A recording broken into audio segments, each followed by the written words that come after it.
Olá pessoal, a gente vai conversar um pouquinho hoje sobre o Ronald Dworkin. Eu me chamo Emily, esse é a Nínive, esse é o Nathan, e a gente vai começar a falar sobre quem foi o Ronald Dworkin. Ronald Dworkin foi um filósofo jurista estadunidense que estudou em Harvard e Oxford e lecionou em diversas universidades, se tornando influente no âmbito da filosofia do direito, quanto na filosofia política também. Sua teoria do direito, como integridade, apresentada no seu livro intitulado Império da Lei, no qual juízes interpretam a lei em termos de princípios morais e consistentes, estão entre as teorias contemporâneas mais influentes da natureza do direito. Dworkin foi o segundo acadêmico de direito mais citado no século XX. Ele recebeu o Prêmio Comemorativo Internacional por seu trabalho acadêmico pioneiro de primeiro impacto mundial. Para Dworkin, não há criação do direito pelo magistrado, mas pela construção do direito pelas partes mediante e dos princípios e perspectiva unilateral das regras, conforme defendia o positivismo. Dworkin tinha uma ideia diferente da ideia positivista.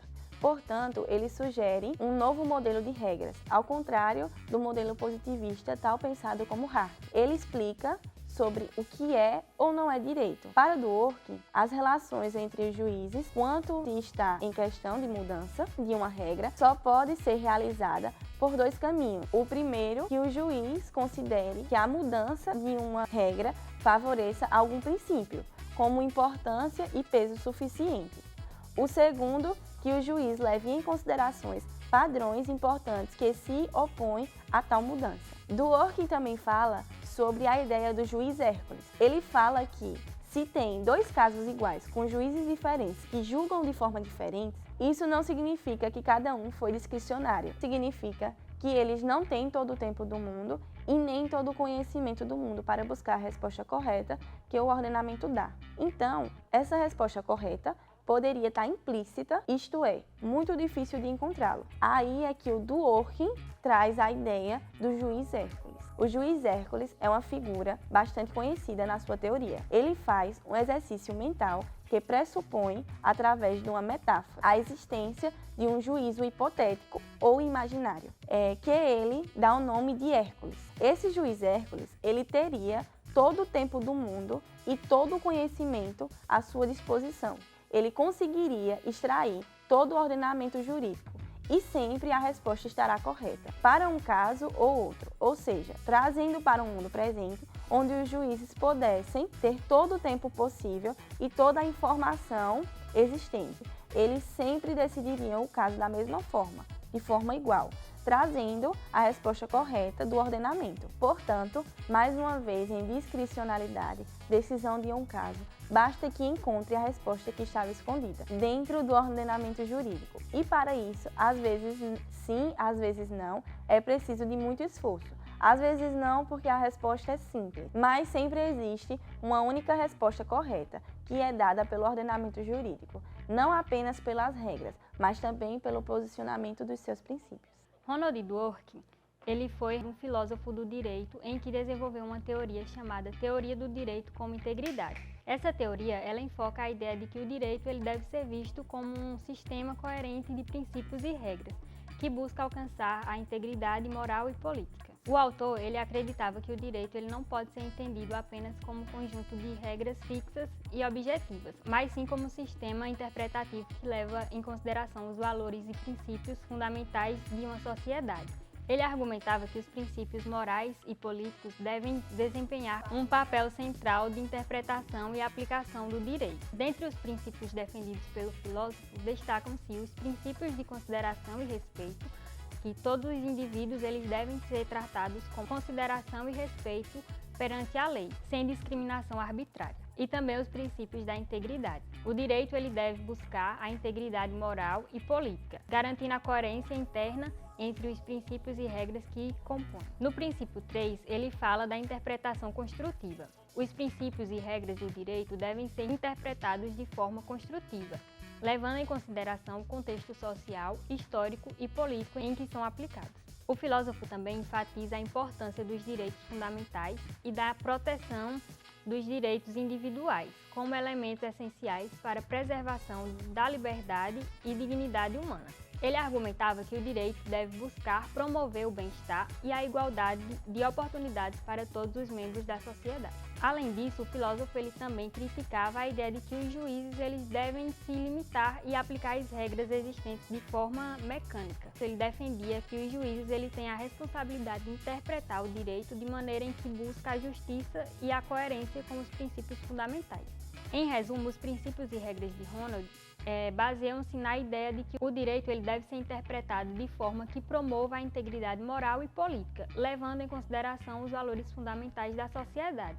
Ele defendia também a igualdade, a proteção dos direitos individuais e a interpretação construtiva do direito como elementos essenciais para a justiça.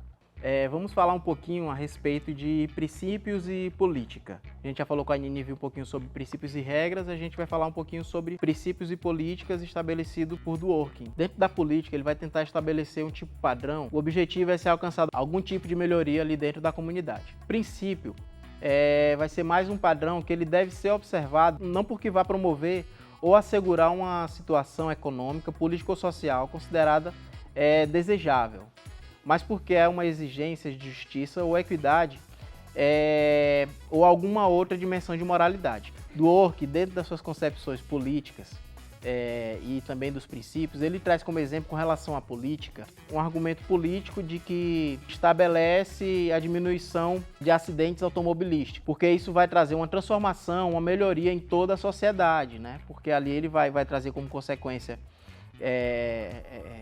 uma certa economia de gastos com aquela pessoa que vai sofrer com acidentes automobilísticos. Então ele vai toda uma reação em cadeia, né? E fora que vai estar melhorando ali a qualidade de vida das pessoas. Esses argumentos políticos, eles visam trazer uma melhoria coletiva, como eu já mencionei antes. Mais um exemplo que a gente pode dar seria a melhoria das condições de trabalho da segurança pública, por exemplo. Né, que aí vai justificar uma melhoria na segurança da sociedade. A sociedade vai se sentir mais protegida quando você investe mais ali no setor de segurança pública. E em questão de princípios, ele traz aquele argumento muito conhecido de que ninguém pode se beneficiar da sua própria torpeza. Esses argumentos de princípios, eles trazem o peso de justificar uma decisão política, mas ele tem a finalidade de respeitar os direitos dos indivíduos, como, por exemplo, argumentos em favor das leis contra a discriminação. É muito importante a gente saber discernir essa questão de princípios e política para a gente poder tentar, de certa forma, combater a ideia de que os juízes eles podem decidir por padrões extrajudiciais, quando eles forem dar seus vereditos, quando eles forem dar suas decisões. Os argumentos políticos eles podem ser divididos em duas espécies. Argumentos de princípio político, os juízes eles podem adotar em suas decisões, já que esses argumentos recorrem aos direitos dos cidadãos. E também a gente vai ter os argumentos de procedimento político. A gente falou de princípio político e a gente vai falar um pouquinho agora de argumentos de procedimento político, que eles exigem que a decisão particular promova alguma concepção do bem-estar geral ou de interesse público. E para Dworkin, o mais correto são as decisões de argumentos de princípio político. Resumindo, o princípio ele é um padrão que ele vai descrever direitos e política ela vai descrever as metas. Essas metas, elas são de cunho coletivo, que elas vão se relacionar ao bem comum, enquanto os princípios eles estabelecem um direito individual. Só para fortalecer, a decisão judicial ela deve ser baseada em princípios e não em acordos políticos, né? Como a gente hoje no cenário atual a gente consegue ver isso em alguns casos. Então foi isso, pessoal. Espero que tenha atingido o objetivo, que era expor um pouquinho sobre a vida de Ronald Dworkin, seus pensamentos, né? Tudo que ele defendia. E é isso, a gente espera aí o 10.